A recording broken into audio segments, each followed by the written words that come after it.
Hola, bienvenidos. Estamos en esta ocasión con el módulo 4, que trata sobre los textos académicos.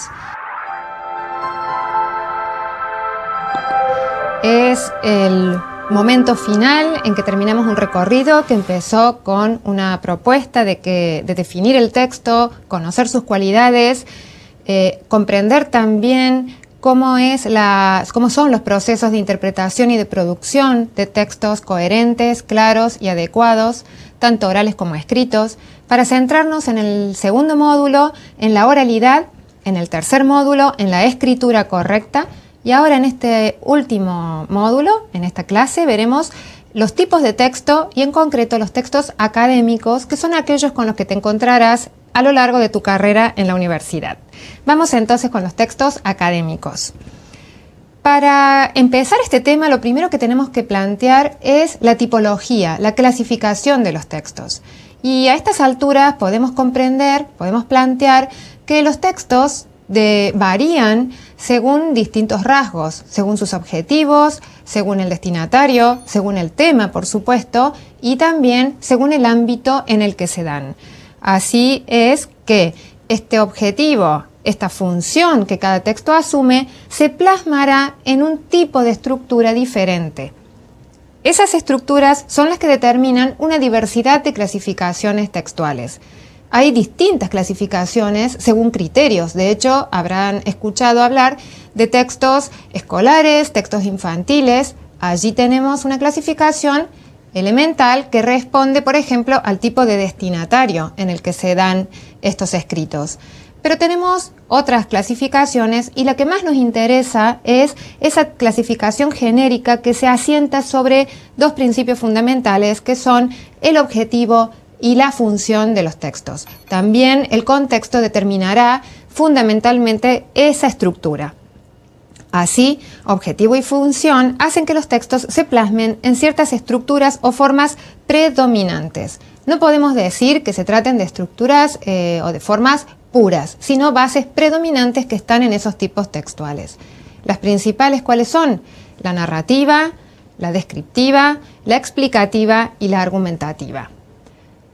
Son fáciles de diferenciar, pero a veces el hecho de que no se den de manera pura, sino entremezclada, hace que sean tal vez un poco complicado descubrir esa superestructura o forma que las domina de manera predominante. Lo que sí hay que tener claro es cuál es la función, el por qué elegimos un tipo y no otro. Si nosotros queremos contar que algo ha ocurrido, pasa algo, nos vamos a basar en una narración. Si lo que queremos es asentar una situación, un estado de cosas, decir que algo es de una determinada manera, elegiremos la descripción.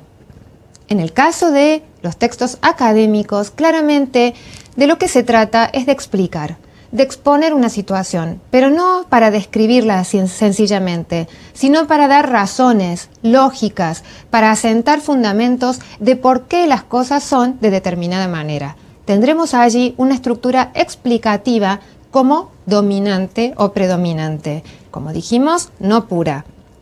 Por último, tenemos estos textos argumentativos que aparecen de manera predominante cuando el objetivo y la función que tiene el emisor respecto de ese texto es la de persuadir, convencer a otro de que algo se haga de una determinada manera, y para eso también dará razones. En esas razones pueden aparecer descripciones de situaciones de cosas, pueden aparecer relatos, sucesos, cosas que ocurrieron de determinada manera que hacen a que las decisiones que se tomen o las opiniones que se sostengan sean esas y no otras. Pero lo que predomina será, según la función, la intención, será la argumentación. Cada una de estas 4 formas o bases predominantes que hay en los textos nos determinará, nos marcará estructuras, formas de armar, de organizar nuestros escritos. Por ejemplo, una narración. Dijimos que la narración es aquella estructura en la que se cuenta algo que ocurre. Si algo ocurre, quiere decir que hay un qué, un hecho, que ocasiona un cambio, una transformación. Una situación inicial se transforma en una situación resultante por efecto de una acción. Por lo tanto, tendremos un qué sucede, un tiempo y un lugar determinados donde estas cosas se ponen a la vista, y también un personaje, un protagonista, un quién, que puede ser una persona o un objeto, que lleva a cabo esta acción. Alguien es el que transporta esa transformación. Entonces, la estructura narrativa, por ejemplo, ya que estamos con este caso, lo que nos mostrará es cuál es la forma más lógica y razonable de entender y comprender esos sucesos. Por ejemplo, ya que esos sucesos se basan en acciones que ocurren, tal vez la manera más clara será contarlos de manera cronológica.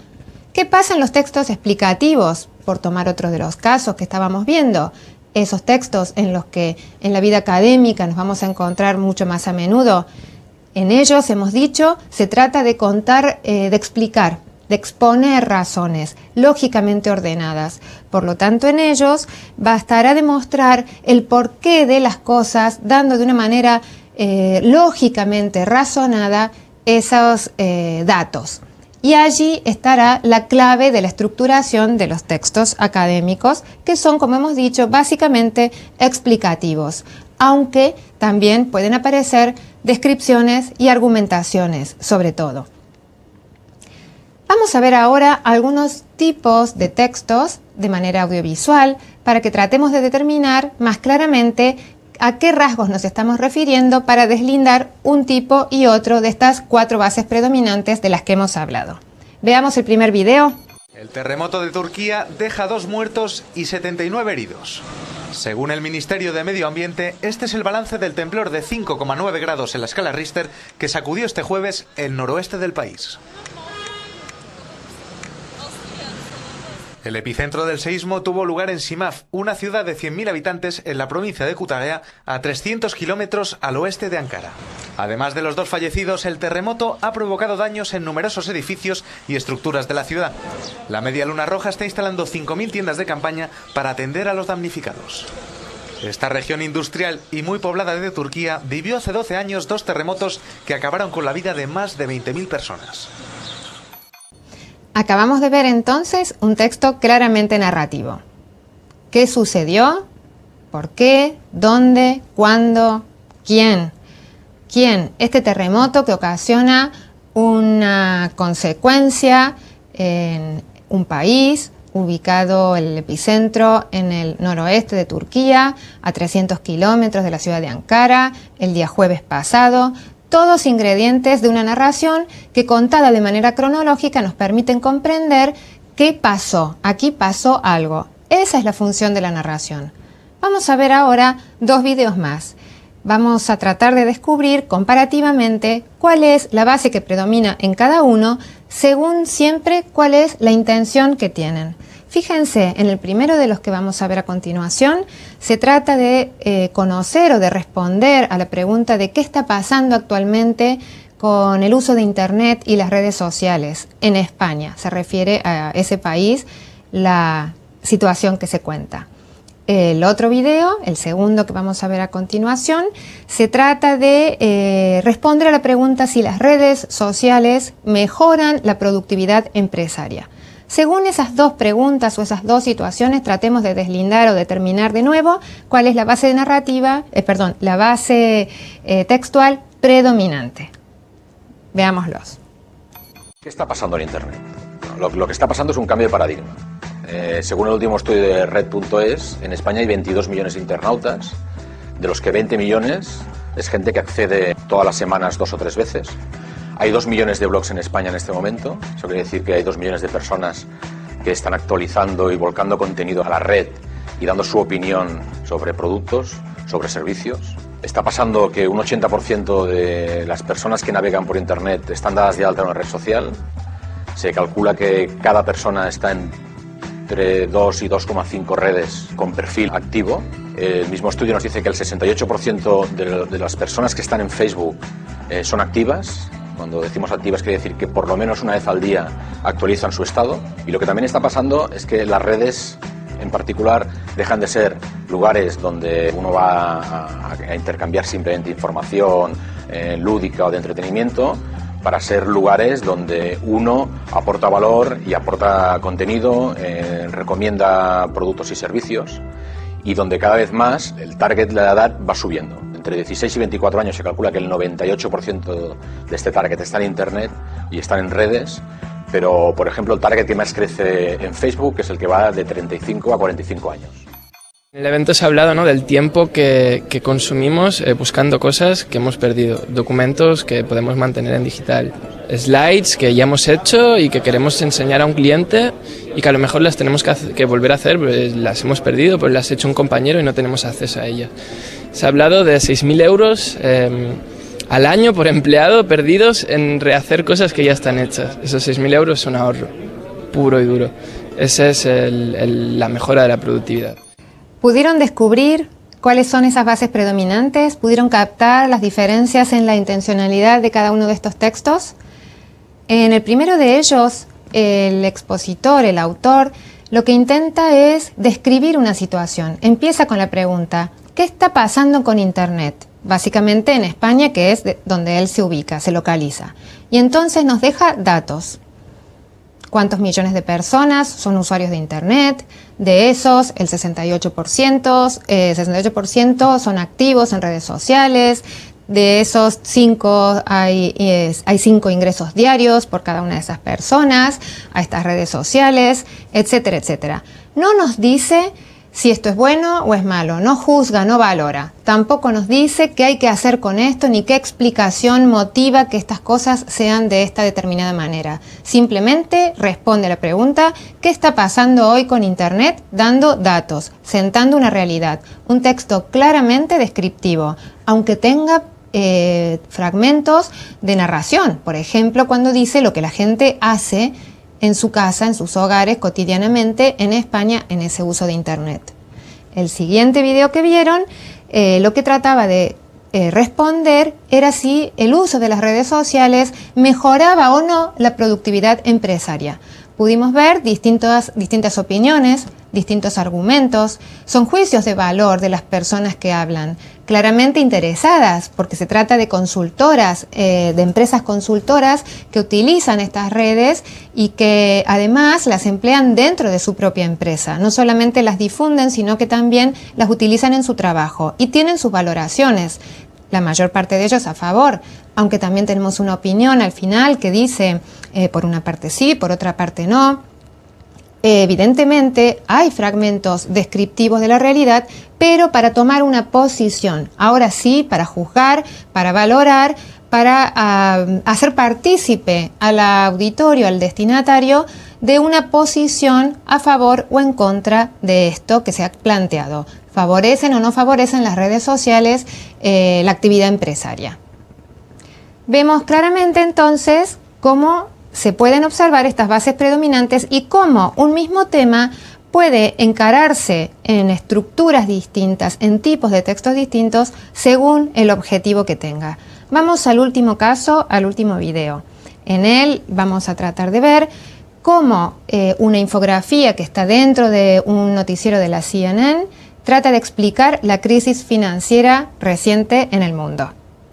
Los mercados en Estados Unidos, como estamos viendo, siguen resintiendo, mejor dicho, la incertidumbre que genera la crisis económica, pero en medio de esta crisis muchos se preguntan cómo comenzó todo, porque ya se perdió de vista.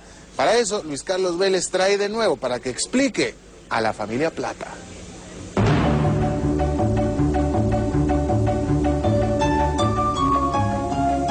Todo comenzó en el año 2001, cuando la economía estaba empezando a sufrir los efectos de la explosión de la burbuja de Internet. La Reserva Federal de Estados Unidos, para evitar un colapso económico, provocado también por los atentados del 11 de septiembre, empezó a bajar sus tasas de interés. La idea era que a una tasa de interés más baja, las empresas pudieran pedir más dinero prestado y así hacer más inversiones. Pero la baja en las tasas de interés también fue aprovechada por las personas que querían comprar una casa, como la familia Plata. A menor tasa de interés, se encontraron con una hipoteca más favorable. Los bancos se dieron cuenta de esta tendencia y empezaron a ofrecer nuevos tipos de contratos y oportunidades de compra de casas. Muchas familias, como los Plata, empezaron a comprar propiedades. El negocio captó la atención de Wall Street, que empezó a comprar paquetes de hipotecas a los bancos para venderlas en el mercado secundario. Entre más hipotecas, mejor para Wall Street y para los bancos. Esta práctica permitió que muchas familias se endeudaran más allá de sus posibilidades y por lo tanto fue solo cuestión de tiempo para que no pudieran cumplir con sus obligaciones. Su deuda era grande, sus ingresos pequeños. Las familias simplemente dejaron de pagar y por lo tanto empezaron los embargos y los remates. Miles de familias resultaron afectadas. Y con su sufrimiento golpearon a los bancos. Las instituciones financieras entran en crisis, se quedan sin dinero, sin liquidez. Esto hizo que los inversionistas empezaran a vender los papeles relacionados con hipotecas que habían comprado, afectando directamente los balances de los bancos. Los inversionistas que operan en Wall Street al mismo tiempo empezaron a sentir que la crisis era cada vez mayor. Muchos entraron en pánico, provocando la caída de los principales indicadores bursátiles. Pero quien más sufre es la familia Plata, que también ve como su plan de retiro 401k atado a los mercados bursátiles pierde valor. A la larga, la familia Plata se quedó sin plata, sin casa, sin ahorros y probablemente sin... Es claramente una explicación. Acá sí que se trata de decirle al destinatario, a los que hemos escuchado nosotros, qué ocurrió y por qué ocurrió. Los datos que aparecen, las descripciones, las acciones o narraciones que pueden aparecer, no tienen el objetivo de juzgar o de valorar, de sentar una posición subjetiva, sino de darnos razones explicadas de manera lógica, puestas en relación concatenada de causa y efecto. Es un texto explicativo muy clarito, como lo son en general o deberían serlo los textos académicos. Vamos entonces a meternos en ese tipo de texto que es de lo que se trata básicamente este módulo último, en el que vamos a tratar de ayudarte con estrategias para enfrentarte a producir y comprender monografías, informes, ensayos, que son los tipos de textos con los que vamos a trabajar a partir de ahora. El texto académico se caracteriza sobre todo no solo por esa base explicativa que hemos dicho, que es la predominante por los objetivos que tiene, sino porque dentro de todas las explicaciones posibles o dentro de los textos explicativos posibles, se organiza alrededor de un ámbito muy determinado, que es la universidad, que es el lugar del saber científico, de la construcción de una disciplina, del avance y el progreso del conocimiento, y también alrededor de un destinatario específico que tiene unos intereses determinados que son también especializados, muy propios de la disciplina de estudio.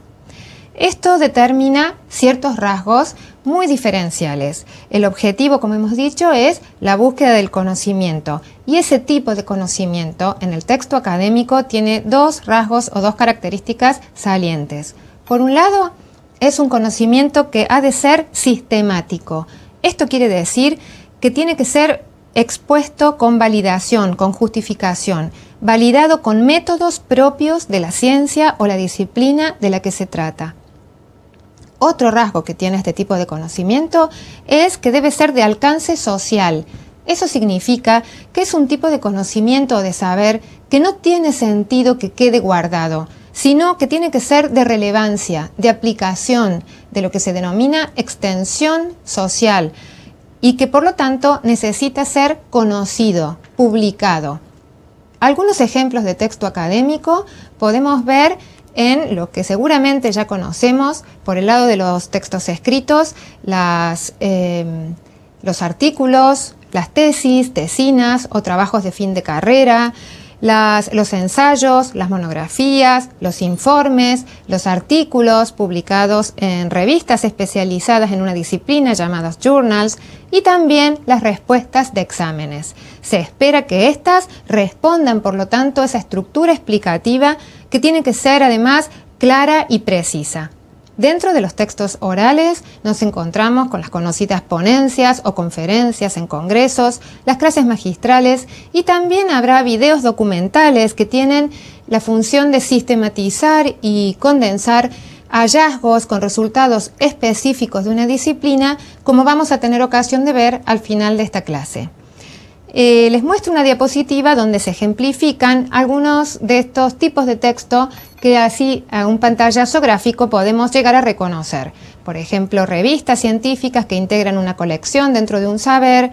Un índice vemos allí que nos muestra cómo se organiza de manera muy sistemática esos conocimientos alcanzados, que tienen que ser muy lógicos, muy ordenados. Y también podemos ver en este gráfico, por último, abajo, cómo se estructura también en secciones o partes muy formales, muy esquematizadas, con una portada, un índice, una introducción, capítulos, bibliografía, etc. De todo eso, que seguramente habrás leído ya en el módulo de lectura, vamos a hablar aquí también de manera sintética a continuación. Para resumir un poco, el tipo de texto académico tiene, como hemos dicho, una base explicativa predominante, aunque puede contener descripciones y argumentaciones también, porque claramente cuando nosotros explicamos y mostramos una realidad que queremos sustentar, estamos tomando una posición y por lo tanto hay un aspecto argumentativo. Un rasgo que hemos dicho recién es que es un texto fuertemente estructurado. Hay unas partes que hacen que lo reconozcamos por el paratexto, esa portada, índice, introducción que hemos dicho antes, que hemos mostrado en ese gráfico, y unas secciones, que son los capítulos o apartados que nos permiten ir avanzando por partes de manera muy clara y muy concatenada cuando se plantea un texto académico de envergadura, como es una tesina, por ejemplo, o una monografía. El hecho de que responda a un contexto comunicativo formal, no familiar, también le da unos rasgos especiales en el lenguaje. No deben aparecer, por lo tanto, expresiones familiares ni informales. Todos los coloquialismos, de los que hemos hablado ya en módulos anteriores, deben estar ausentes de este tipo de texto. Bueno, vamos a dejar entonces un minutito para pensar en esto antes de disponernos a encarar cómo será entonces la escritura de un texto académico.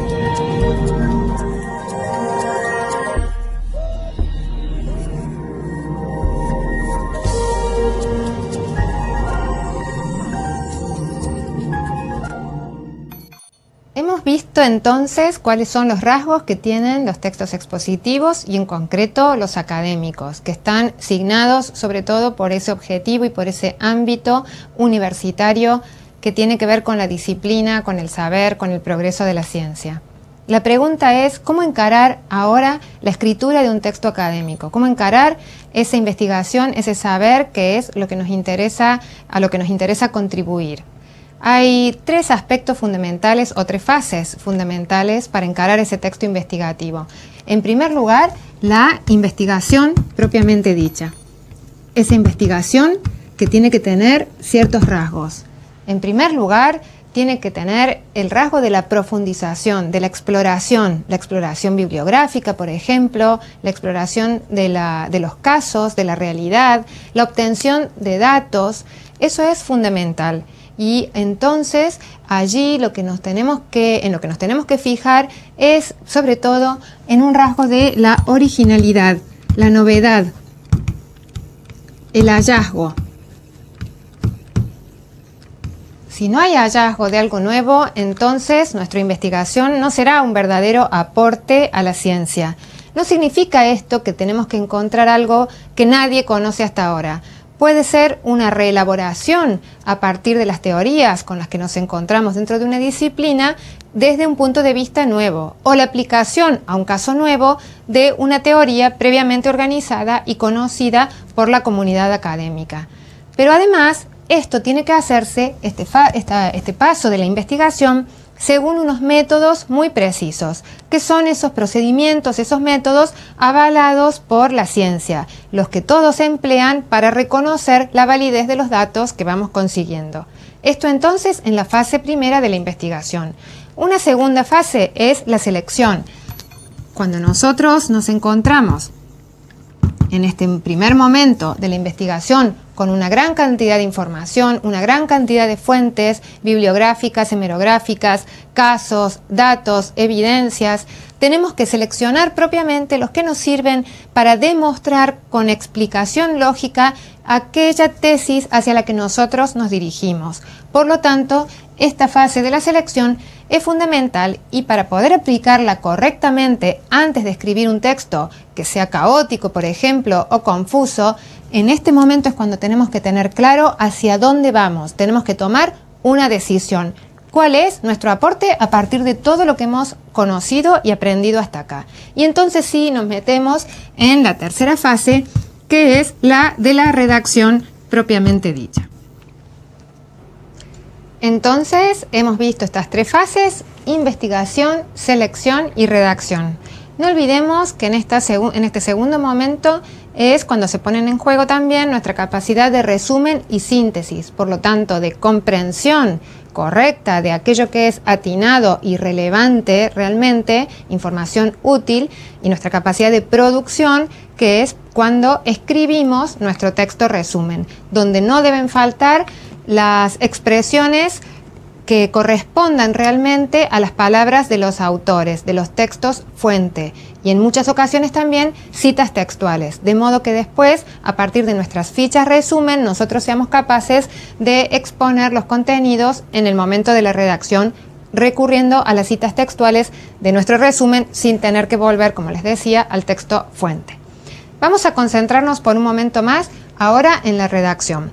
La redacción de esos textos académicos son, como decíamos antes, fuertemente estructurados, están muy pautados. Ese ámbito académico, ese contexto en el cual se dan, los hace extremadamente formales. Así es como funcionan universalmente, así es como se reconocen dentro de toda la comunidad científica internacional. Y por lo tanto, nosotros también tenemos que respetar esas formas o estructuras. Tenemos dos tipos de estructuras que respetar. Por un lado, el paratexto. El paratexto que responde a todos aquellos aspectos que acompañan al texto académico en sí, a la investigación en sí, y contribuyen a presentarla con claridad, a darle la legibilidad, el significado de lo que cada uno de esos aspectos o de esas partes significa.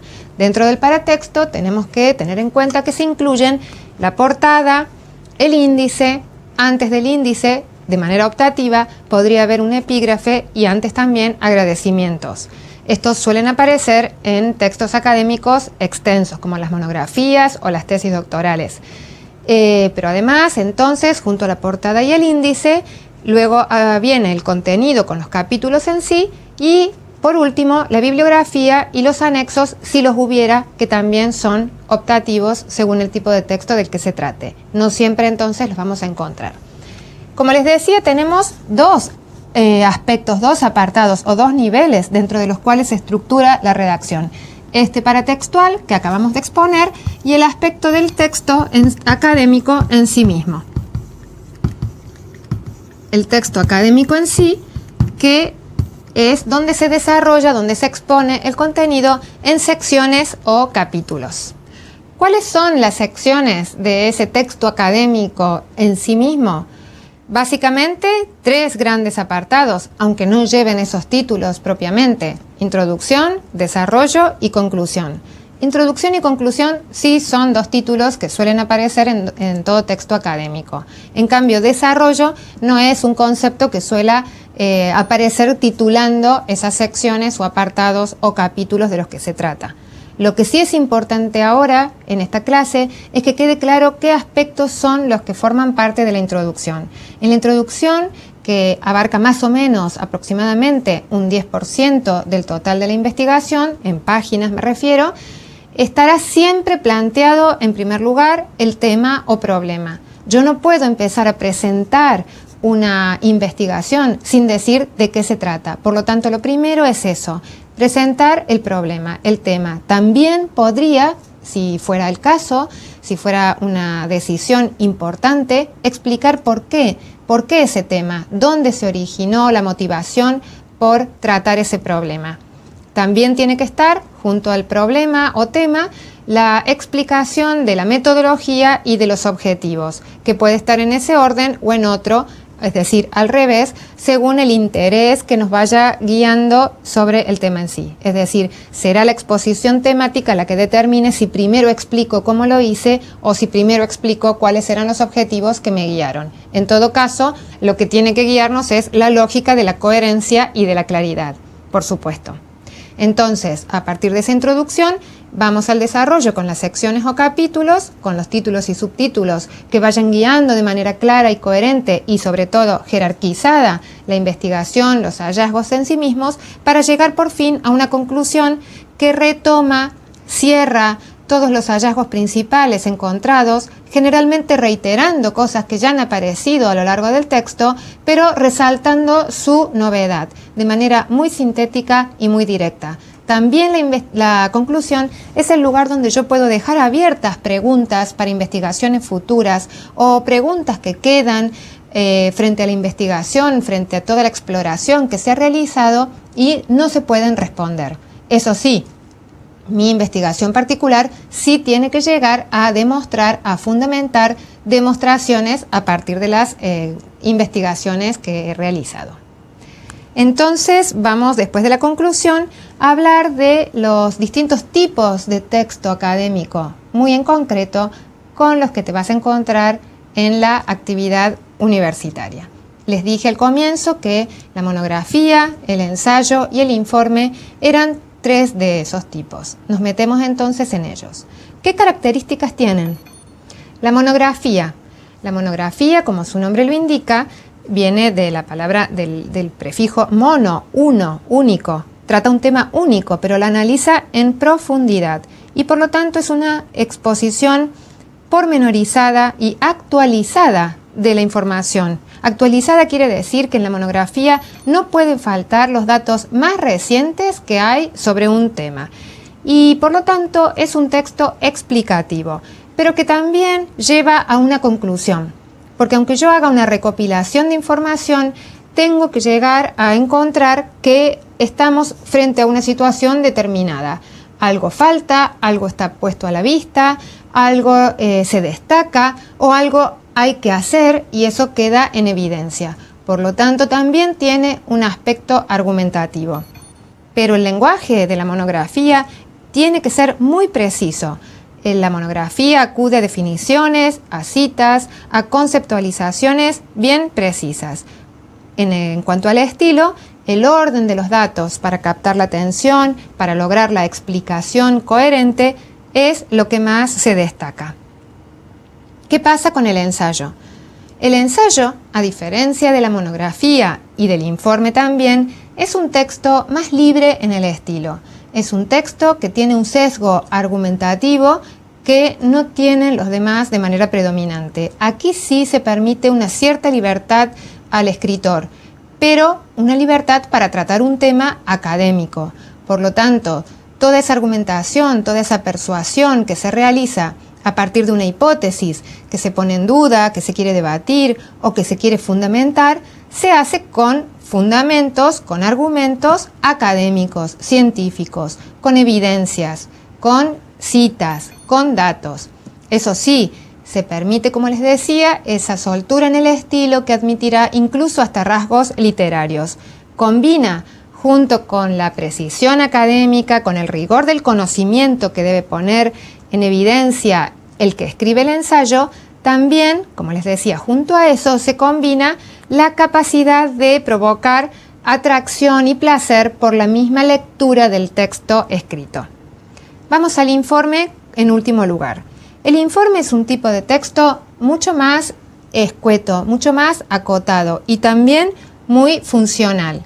El informe lo que busca es exponer los datos, los análisis realizados con un fin específico, pero también práctico.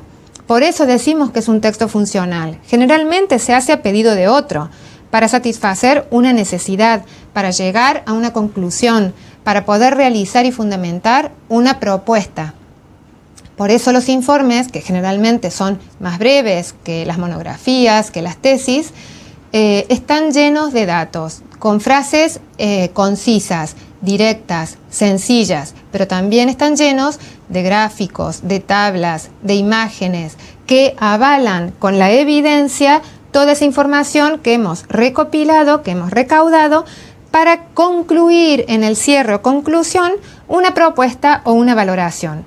La finalidad, como les decía, es que con esa información se pueda hacer algo, se pueda tomar una decisión, por ejemplo.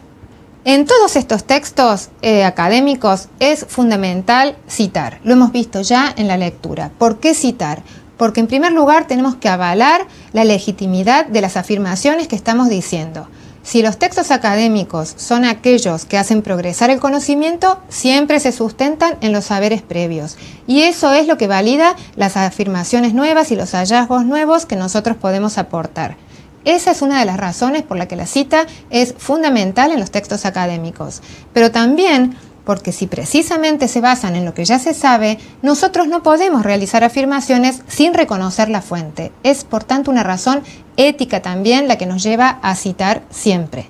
Recuerden, por lo que se ha visto en el módulo de la lectura, que la cita se coloca entre paréntesis indicando el apellido del autor y el año de publicación. No se hacen notas al pie con toda la explicación bibliográfica de esa referencia.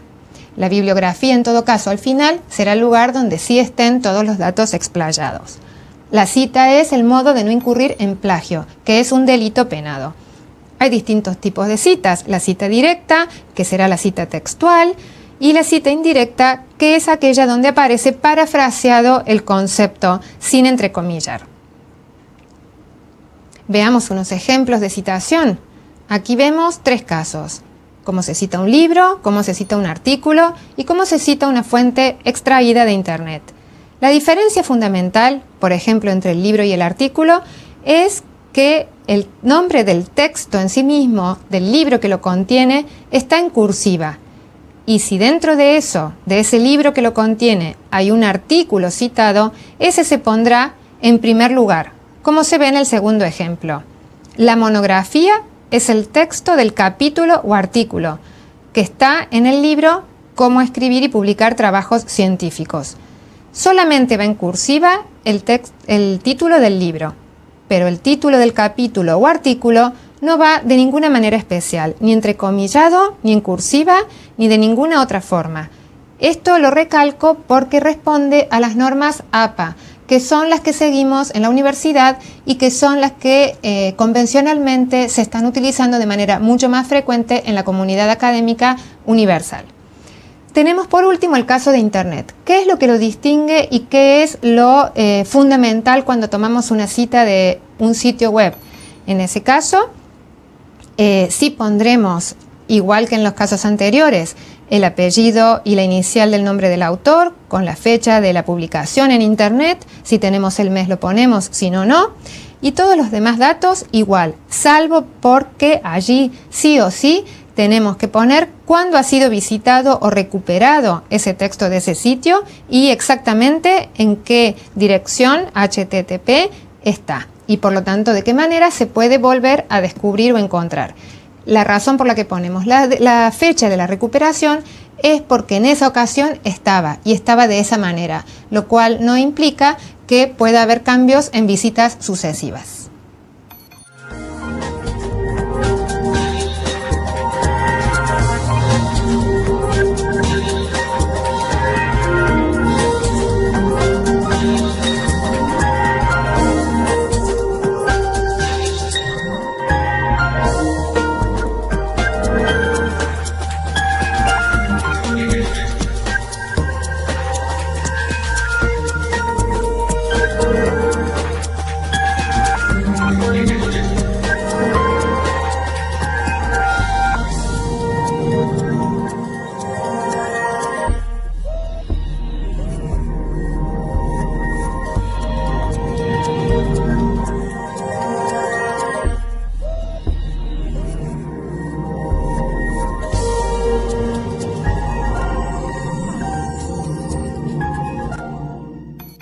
Bueno, hemos llegado al momento final de esta clase, el momento de un ejercicio integrador donde trataremos de poner en juego ¿Cuáles son las competencias que hemos internalizado a lo largo del aprendizaje de este cuarto y último módulo de lengua sobre el texto académico y los tipos de texto en general?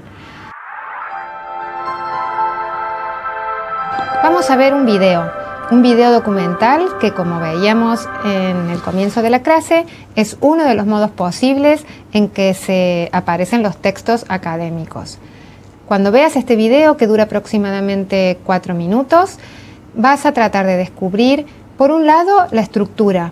La estructura es fundamental en una introducción, desarrollo y cierre o conclusión. Trata de tomar notas y de detectar desde qué momento se hace el planteamiento del tema, de la introducción, y cuándo comienza el desarrollo. ¿Y dónde dirías entonces que cierra con una conclusión?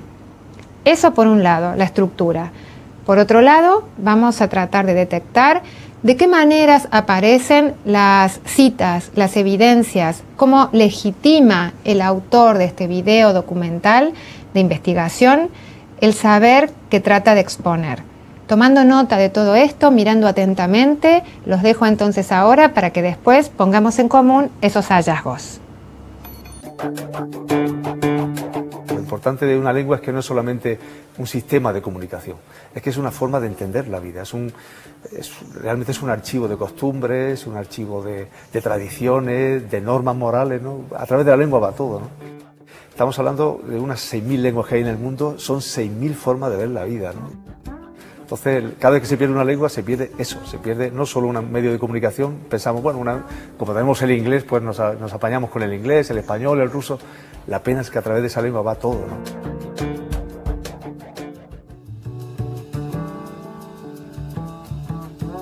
Las lenguas se pierden precisamente, por ejemplo, como se perdió el latín, una evolución natural. El latín se van distinguiendo una serie de dialectos, esos dialectos luego van a diferenciarse en lengua y digamos que es una muerte natural y feliz porque, bueno, fue el padre de esa familia y ha tenido los hijos correspondientes. El problema, bueno, además hay también problemas de pérdida de lenguas cuando hay una catástrofe. Estamos hablando, por ejemplo, de lenguas minoritarias que a lo mejor incluso la hablan en la actualidad 400 personas. Entonces podemos pensar que tenemos muy cercano el tema del tsunami o un terremoto en alguna zona caucásica. Bueno, supondría la pérdida realmente, la extinción de esa lengua. Pero quizás la forma más habitual y menos traumática, pero más triste, es cuando los padres dejan de transmitir a sus hijos su lengua, ¿no? Es ese inicio de la muerte anunciada ya de esa lengua, ¿no? De las más de 6.000 lenguas que se hablan en el mundo, se calcula que a finales del siglo XXI habrán desaparecido más de 3.000. Entre las zonas más vulnerables, África, Asia, América Central y del Sur, Siberia, el Cáucaso o las lenguas de los indios de América. Pero también en Europa encontramos ejemplos. Uno de ellos es el caló, la lengua hablada de los gitanos de España, un pueblo históricamente perseguido que encontró en su lengua un refugio con el que comunicarse en secreto ante el enemigo. Loli Fernández es presidenta de la Asociación Romaní de Granada y hoy da un taller de formación y empleo donde pone en valor la importancia de hablar caló. ¿Cómo creéis vosotros que sería buenos días? La cho di ves, ¿no? Yo, bueno, los recuerdos que tengo es que mi padre hablaba caló y además lo hablaba bastante bien y siempre nos enseñó a nosotros el caló porque decía que era un arma de defensa para cuando hubiera una situación así complicada, pues que siempre que habláramos en caló pues podíamos entendernos y además nos podíamos entender entre unos gitanos y otros, ¿no? Los bacholis o los gachés. Cuando ya estudié, pues me interesé también un poco por conocer el caló, conocer la lengua y empecé a estudiar un poquito, aunque claro, como todas las lenguas, si no las practicas, ¿no? Pues al final te quedas en que, bueno, se va perdiendo, ¿no? Son palabras que no suenan a chino, por ejemplo. Desgraciadamente, hoy nadie puede decir que puede hablar caló. Ni tú, ni yo, ni un gitano que se llamara Heredia, Maya, Carmona o Fernández. Podemos traducir palabras porque es lo único que tenemos. Diccionarios en donde yo puedo cualquier palabra ir a buscarla como cualquier diccionario de cualquier lengua extranjera.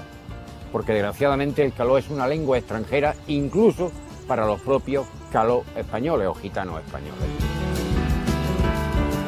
Iniciativas como la de Loli Fernández de poner en valor el caló entre su gente más cercana puede ser el primer paso para un mayor reconocimiento de la lengua que le enseñó a hablar su padre.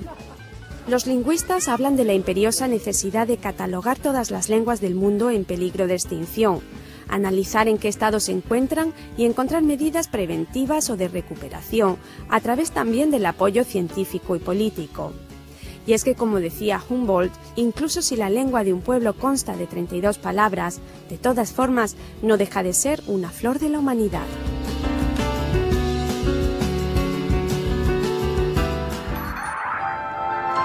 Creo que este texto documental que acabamos de ver, esta tesis expuesta en unos pocos minutos, es un buen ejemplo de texto académico en un formato novedoso, original, donde podemos analizar claramente las características y estructuras que tienen estos tipos de textos. En primer lugar, habíamos planteado que íbamos a observar esa estructura tripartita de una introducción, desarrollo y una conclusión.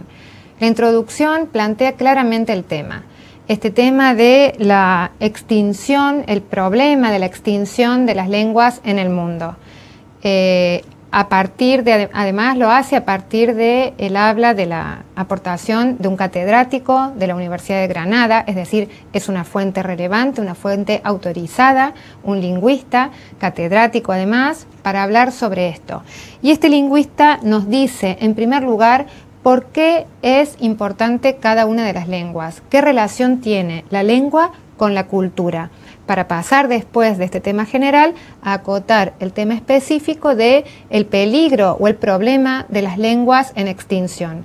Una vez que deja el tema acotado, el alcance que tiene, la limitación en ese campo de investigación que se va a plantear, pasamos entonces al desarrollo, que es el momento donde se exponen en el video todas las distintas situaciones, realidades, donde nosotros podemos percibir cómo se da esta presencia de lenguas que están desapareciendo, que son poco conocidas y que vienen a demostrar que el problema que ha sido planteado en la introducción es real, es así.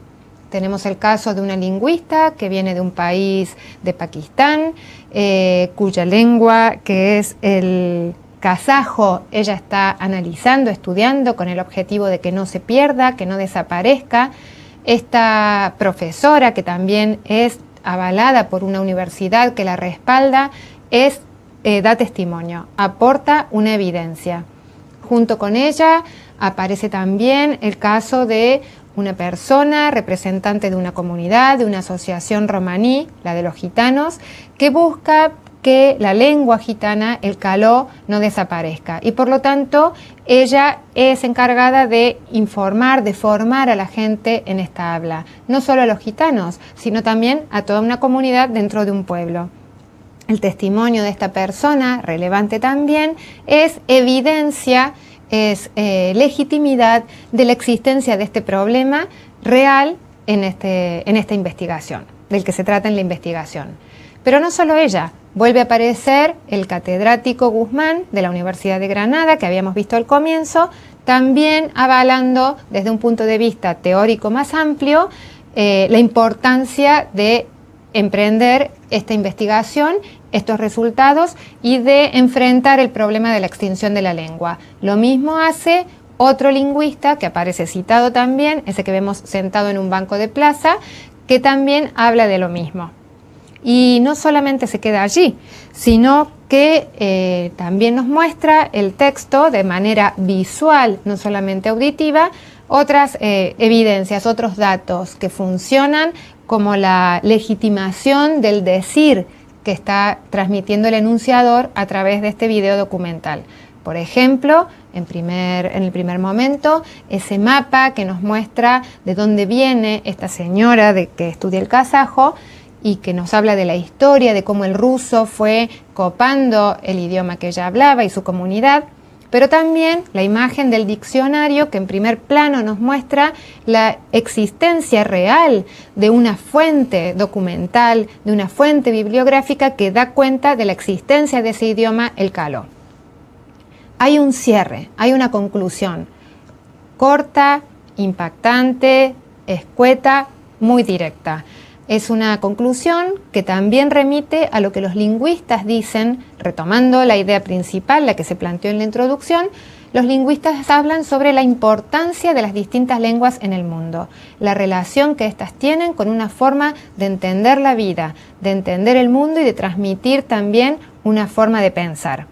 Y termina con una cita de Humboldt, que habla sobre las lenguas como flores de la humanidad, en ese mismo sentido que se viene planteando. Por lo tanto, es una conclusión que de alguna manera corona, cierra, concluye un eje que ha venido planteándose de manera muy coherente a lo largo de toda la investigación. Por eso vemos aquí cómo las tres partes, introducción, desarrollo y conclusión, están bien estructuradas, hacen clara la exposición y la explicación del tema, y también vemos esos otros rasgos académicos que se constituyen por medio de un método sistemático de demostración, con evidencia, con relación lógica entre las partes, para mostrarnos y demostrarnos que las cosas son así como se están contando. Este es entonces un ejercicio que nos ha permitido observar de manera muy audiovisual, muy clara, el caso de un texto académico. Eso respecto de la estructura y la forma de constituirse un texto académico con sus rasgos. Ahora vamos a ir a dos ejercicios muy cortitos para que detectes errores en la presentación de los mismos. En primer lugar, te voy a mostrar un índice de un supuesto informe. Después de observarlo atentamente, tratemos de analizar cuáles son los principales defectos que pone en evidencia ese índice como organización jerárquica de las partes.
Habíamos visto en un apartado anterior de esta clase cuáles son las partes que constituyen al texto académico en sí mismo, qué cosas van en la introducción, qué cosas van en el desarrollo, qué va después.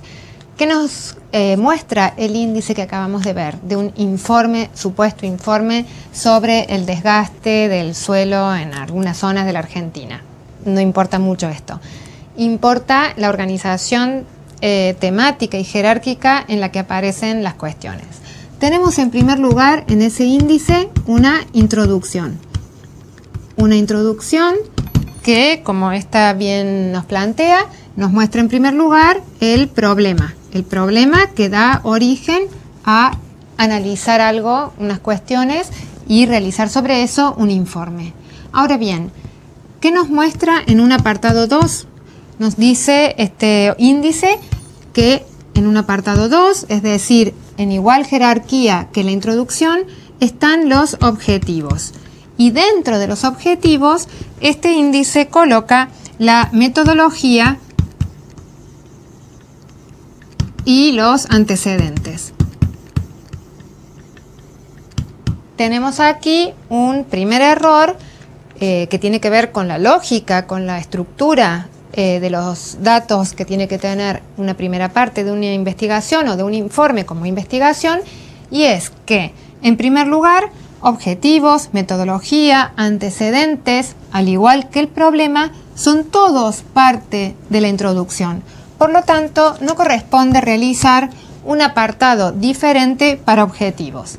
Aún así, si yo tuviera un informe breve y entonces si quisiera ir segmentando una primera parte que diga, por ejemplo, planteamiento del problema, una segunda parte que diga objetivos, eso sería posible, pero no una primera parte que diga introducción y una segunda que diga objetivos como dos cosas que están en el mismo nivel jerárquico, puesto que, como vimos, y reitero, los objetivos son parte de lo que se dice en la introducción.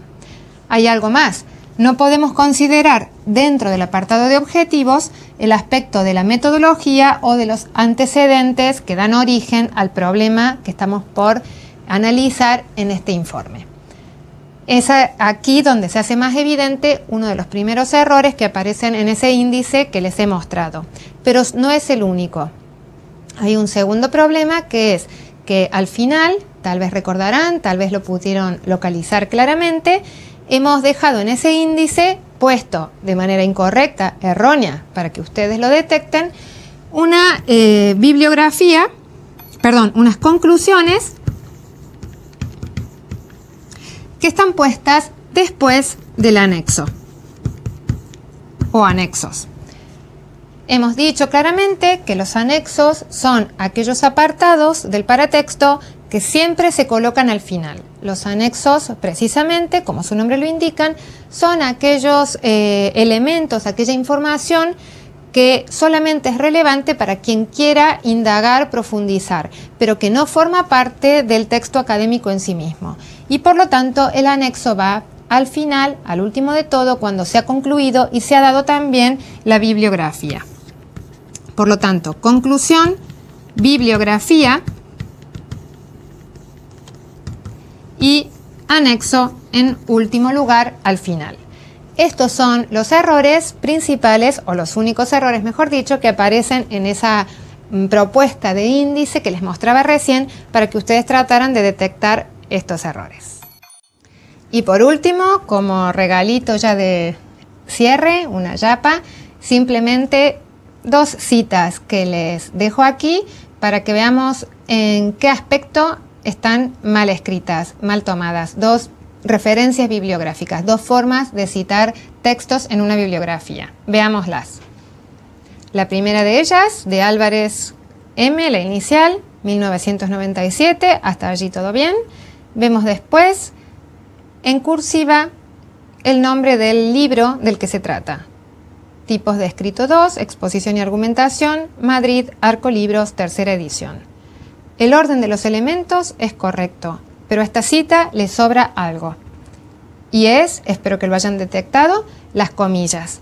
Las comillas no se utilizan en las referencias bibliográficas. Tampoco se utilizan, como en algunas, según otras normas sí, otras normas que no son las que hemos aplicado a lo largo de este módulo, para citar, entre comillas, nombres de capítulos o de artículos que están dentro de libros, pero jamás se utilizarán para citar los títulos de obras completas, o sea, del libro en sí, como aparecía en ese ejemplo. Y veamos el segundo caso, que es una referencia bibliográfica de Internet.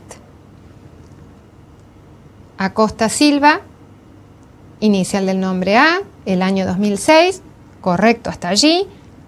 Manual para la elaboración y presentación de trabajos académicos escritos.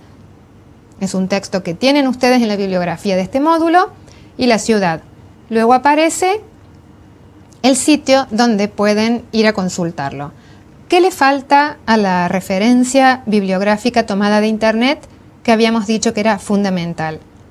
Siempre ha de ponerse la fecha en que fue visitada o recuperada esa información. Y es lo que le estaba faltando a esta última cita de referencia bibliográfica que les acabo de mostrar.